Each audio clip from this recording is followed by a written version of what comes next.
안녕하세요. 옥목사 맞춤 묵상을 이제 시작해 보려고 합니다. 지금까지는 계속 암송과 관련된 그런 영상들을 만들어 왔는데요. 이번 주부터는 매주 한 편씩, 뭐 일주일에 두 편이 될 수도 있고요. 아니면 뭐 2주에 한 편이 될 수도 있겠습니다만, 제가 성경을 읽거나 또 설교를 하는 중에 요 구절, 요 단어, 또 요 개념, 요 사건 자체가 우리들에게 어떤 사고를 더 심화시켜주고 우리의 묵상을 조금 더 진전시켜주는 그런 내용이라면, 그런 내용들을 같이 나눌 수 있는 그런 영상의 내용들을 좀 만들어 보려고 합니다. 어떤 분들에게는 이것이 뭐 유익이 될 수도 있고요. 어떤 분들은 나는 뭐 그렇게 생각하지 않아, 이렇게 생각해서 별 유익이 되지 않을 수도 있을 것 같습니다. 그러나 저 개인에게는 굉장히 의미가 있고, 이것이 성경을 보는 기쁨이기도 하고 즐거움이기도 하고, 또 성경에서 보는 어떤 유익이기도 하기 때문에 그런 유익들을 좀 같이 나누면 좋겠다는 마음으로 방송을 만들게 되었습니다. 아마 뭐 제가 묵상하는 방식이나 내용이 뭐 여러분들의 그 어떤 사고와 좀 다를 수도 있다고 생각이 듭니다. 그러나 이 방송이 옥목사 맞춤 TV이기 때문에 아마 저의 방식이나 저의 사고, 뭐 저의 그 어떤 관심이 아마 유사하거나 또 이렇게 받아들일 만하거나 유익하다고 생각되시는 분들이 구독해서 보시리라고 생각을 합니다. 그런 측면에서 좀 자연스럽게 저의 내용들, 저의 사고들을 좀 같이 나누기를 원하고요. 그것이 제 마음속에 바라기는 여러분들에게도 유익이 되면 좋겠다 하는 그런 마음으로 준비를 하고자 합니다.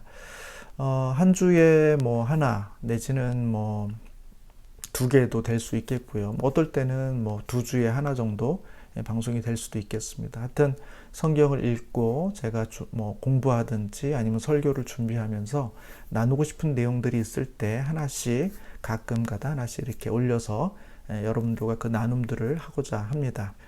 네, 이번 주에 함께 좀 나누고 싶은 말씀은, 제가 요즘 욥기서를 읽고 있는데 욥기서에 있는 내용 중에 일부를 같이 나누기를 원합니다.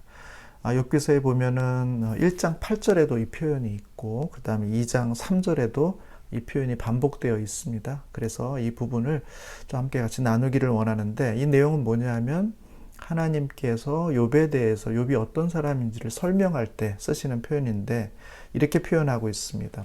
그와 같이 온전하고 정직하여 하나님을 경외하고 악에서 떠난 자가 없다, 이렇게 표현하고 있습니다. 욥과 같이 온전하고 정직하여 또 하나님을 경외하고 악에서 떠난 자가 없다, 이렇게 설명하고 있는 이 표현입니다.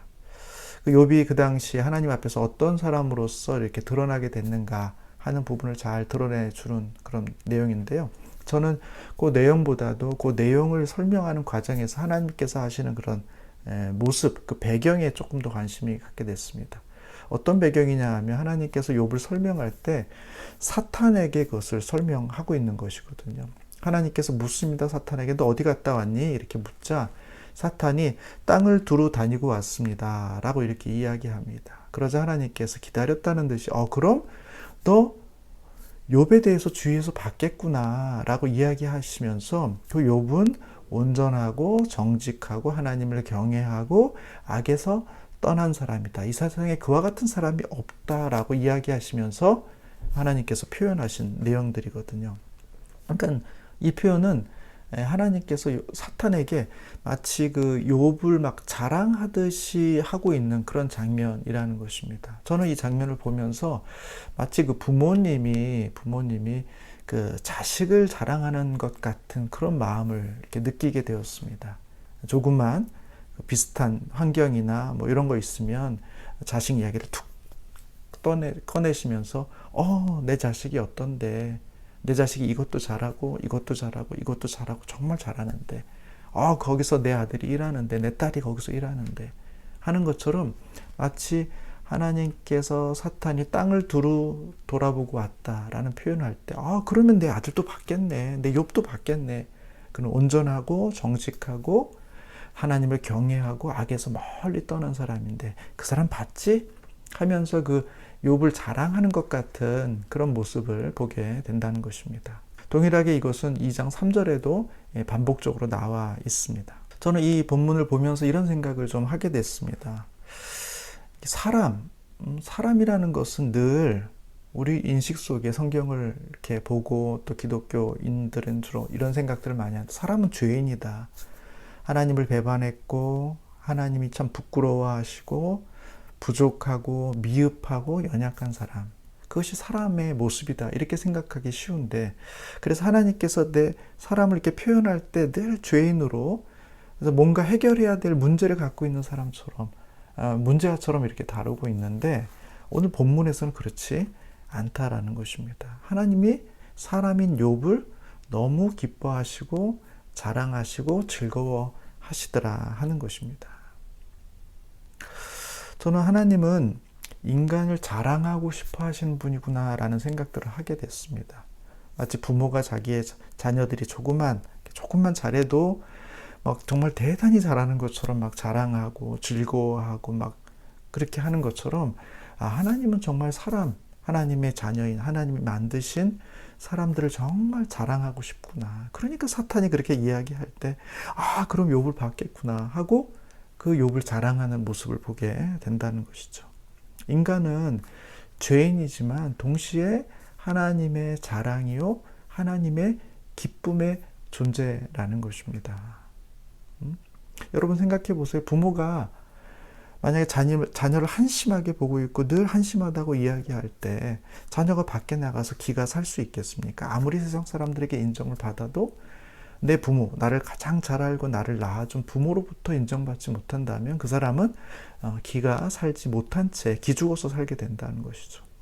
그러나 부모의 자랑을 받고 부모의 기쁨이 되는 자식은 밖에 나가서 혹 사람들에게 인정받지 못하더라도 그는 언제나 자존감이 있습니다. 나를 가장 잘 알고 나를 사랑하는 분이 나를 든든하게 지지하고 자랑하고 있다 하는 그것이 본인에게 너무 큰 기쁨이 된다고 든든한 자존감의 기초가 된다라는 것입니다.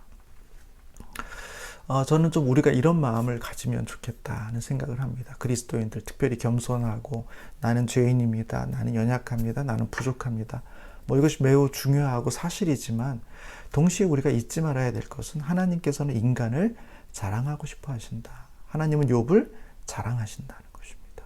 그리고 우리의 한 명 한 명을 보면서 하나님은 지금도 자랑하고 싶어 하신다는 것입니다. 가장 기본적으로는 부모가 자식을 자랑하듯 하나님의 마음속에 우리를 자랑하고 싶은 마음들이 있다라는 것입니다. 저는 그런 좀 자신감, 그런 기쁨, 그럼 좀 든든함들을 갖고 좀 살아가면 좋겠다. 그런 생각들을 좀 해보게 됐습니다. 그리스도인들은 너무 죄인이라는 의식이 너무 강하고 커서 이것이 전체를 지배하게 되는데 저는 이런 부분 하나님께서 우리 인간을 자랑하시고 기뻐하신다. 욥도 원죄적으로는 아담의 후예이지 않습니까? 그럼에도 불구하고 하나님께서 욥에 이런 평가를 하셨다면 우리들에게도 충분히 이런 평가가 가능하지 않겠는가 하는 것입니다. 그런 좀 자랑, 든든함들을 간직하면서 이렇게 한 주간 또 우리의 삶들을 살아가시는 여러분이 됐으면 좋겠습니다. 하나님 말씀하세요. 욥을 봤냐? 그런 온전하고 정직하고 하나님을 경외하며 죄에서 멀리 떨어진 사람이다. 그와 같은 사람이 없다 하면서 자랑하듯이 우리들을 정말 마음껏 자랑하게 이렇게 올려드리는 그런 삶을 살아가신 여러분이 됐으면 좋겠습니다. 네, 한 주간도 승리하시기를 바라겠습니다.